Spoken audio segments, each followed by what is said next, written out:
Good afternoon, everyone, and welcome to the Daily Volatility Box report for January 3rd, 2020. In today's video, we'll take a look at yesterday's trading activity, and we'll really spend some time focusing on the S&P, the Nasdaq, the Dow, and the Russell futures.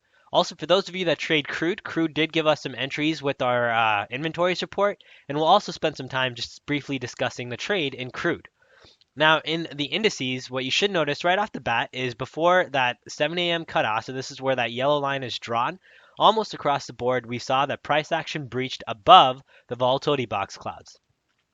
We see that happened here in the S&P, that happened here in the Nasdaq futures, that happened here in the Dow futures, implying that across the board we were facing greater than usual volatility using our aggressive volatility box. Now the Russell was the only one that was fairly contained, which should be a sign in itself, letting you know that the Russell is the least volatile of these futures. However, we've also noticed that the Russell tends to do semi-funky things, right? So just keep that in the back of your mind. All of these are data points that will help you make a decision when it's time to at least trade. Now, if we take a look at the S&P, now we'll take a look at the S&P, the Nasdaq, and the Dow. Across the board here, with this first hour's activity, we knew that we should be using our conservative volatility box. So if we switch on over to our conservative volatility box across the board, then what we see is that price action was contained inside of these conservative volatility boxes much, much better than that aggressive volatility box, which had breached even outside of the clouds, right? That happened here where we did go into the clouds, but we still had that opposite and equal reaction. Same thing here. We touched that volatility box entry line and then had that equal and opposite reaction, letting us know that the conservative volatility box is the one that just better molds the volatility for the day's activity and will help us in terms of trying to predict where trades might set up. Now, across the board, our trades came in that 10 to 11 a.m. hour when price action fell perfectly into our volatility box.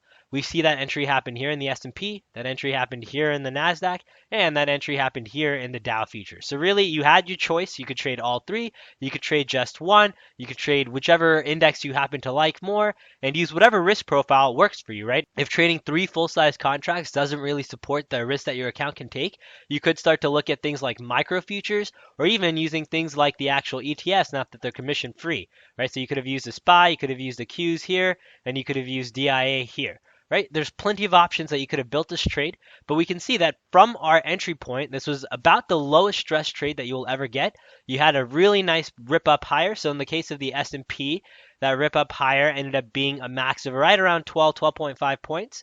In the case of the Nasdaq, that was a positive 31, 32 points. And in the case of the Dow, that was a positive 105 points.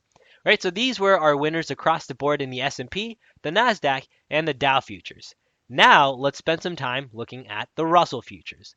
In the case of the Russell, we didn't get that same signal that we did in the S&P, the Nasdaq, and the Dow, where at that first hour, since we see that price was actually contained inside of our aggressive volatility box channels. Now, as price continued to drift up higher, we had that same puke down. However, the entry on the Russell wasn't as great as the S&P, the Dow, and the Nasdaq, right? Here, we did fall even deeper into the clouds. However, keep in mind, this is on the aggressive volatility box where we still maintained outside of our stop. Now, if we scroll forward to see what actually happened, the Russell 2 did give us a nice winner. However, it wasn't as stress-free as these three markets up here, since we did have to deal with going into the clouds, then having a bounce up, and a bounce back down into the clouds, almost where you thought that you might get stopped out. Our stop was outside of the volatility box, but we ended up going up, hitting both our T1 and our T2. Next, let's move on to crude. In the case of crude, we had inventories reports, and for our inventories reports, our rule of thumb is to start looking 4 a.m. onwards to see what kind of volatility we're experiencing in the markets. In this case, we really saw just a zigzag, a ping pong up and down, but our volatility boxes were continuing to be respected, giving us that okay to continue to use the aggressive volatility box.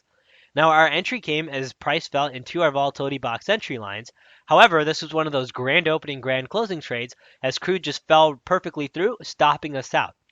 Now, we've talked about this in several daily volatility box reports, but it's the idea of starting to use this RSI Candle Switch as the actual means of starting to get into this trade. Now, in that happened right here, right? As we had our RSI Candle switch from red to orange to yellow, and I'll zoom in just so we can see that a little bit more clearly. but this was that first yellow candle giving you the okay to continue to look at trades in crude. And this is a bit more aggressive. Keep that in mind. You could have also switched on over to the conservative volatility box after seeing that price fell through before you got that same entry level that we were looking at.